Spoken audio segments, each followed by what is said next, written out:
Hello guys, traditional বং কুকের আরেকটি নতুন ভিডিওতে তোমাদের স্বাগত জানাই। আজকে আমি হাজির হয়েছি আমার পছন্দের ওপার বাংলার এক বিখ্যাত রেসিপি নিয়ে, যার নাম গোবিন্দভোগের চাল দিয়ে মুড়ি ঘন্ট।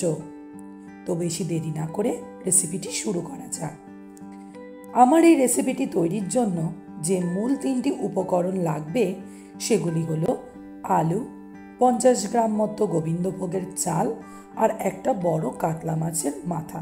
হ্যাঁ, মাথাটা বড় হলেই ভালো হয়। এবার রান্নার জন্য প্রথমে কড়াইতে সাদা তেল দিয়ে দিলাম ও একটু সর্ষের তেলও দিয়ে দিলাম, কারণ বাঙালি রান্না বলে কথা না। তেলটা একটু গরম হওয়ার জন্য অপেক্ষা করে মাছের মাথাগুলোতে খুব ভালো করে লবণ ও হলুদ মিশিয়ে সেটিকে ভালো করে কিছুক্ষণ ভেজে নিলাম।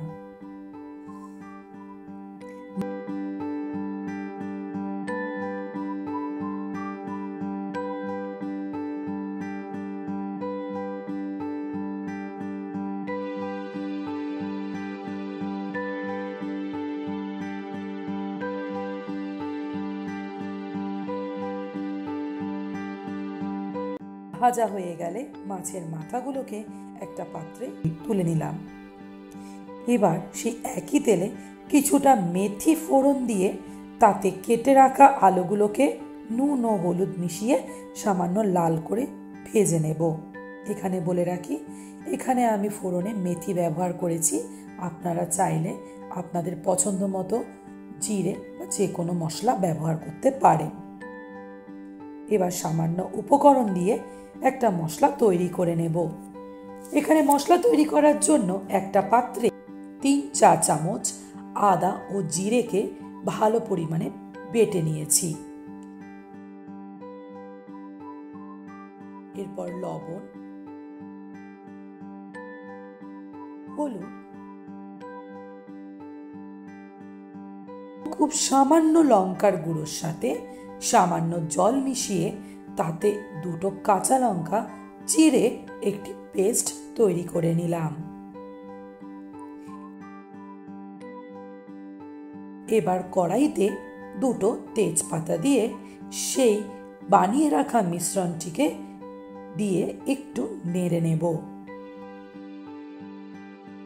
এবার আগে থেকে ভিজিয়ে রাখা গোবিন্দভোগ চালও মশলাটার সঙ্গে দিয়ে একটু মশলাটাকে কষিয়ে নেব।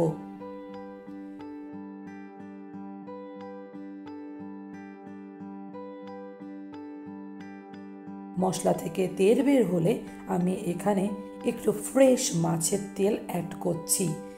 এই মাছের তেলটা অ্যাড করলে ফ্লেভারটা খুব ভালো আসে। তবে হ্যাঁ, এটা অপশনাল, আমার মাছের তেল ভালো লাগে তাই আমি দিলাম। আপনারা চাইলে এই প্রসেসটা স্কিপ করতে পারেন। এবার আমি এই পর্যায়ে আলুগুলো অ্যাড করে সামান্য কষিয়ে আলুটা সেদ্ধ হওয়ার জন্য অপেক্ষা করব।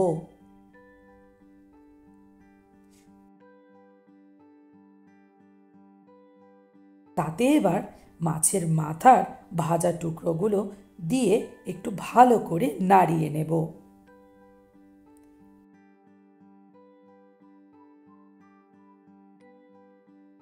এবার ভালো মতো সব কিছু সেদ্ধ হয়ে গেলে তাতে সামান্য স্বাদ অনুযায়ী চিনি ও একেবারে শেষে একটু গরম মশলা দিয়ে একটু নাড়িয়ে চাড়িয়ে বানিয়ে ফেললাম আজকে আমার হিট রেসিপি গোবিন্দভোগ চালের মুড়ি ঘন্ট। গাইস, আমার গোবিন্দভোগ চাল দিয়ে মাছের মুড়ি ঘন্ট একেবারে রেডি। আপনারা বাড়িতে অবশ্যই রেসিপিটি ট্রাই করবেন এবং কমেন্ট করে আমাকে তার ফিডব্যাক জানাতে ভুলবেন না। আর হ্যাঁ, আমার চ্যানেলে অনেক নতুন নতুন ভিডিও পেতে আমার চ্যানেলটিকে লাইক ও সাবস্ক্রাইব করে পাশে থাকবেন।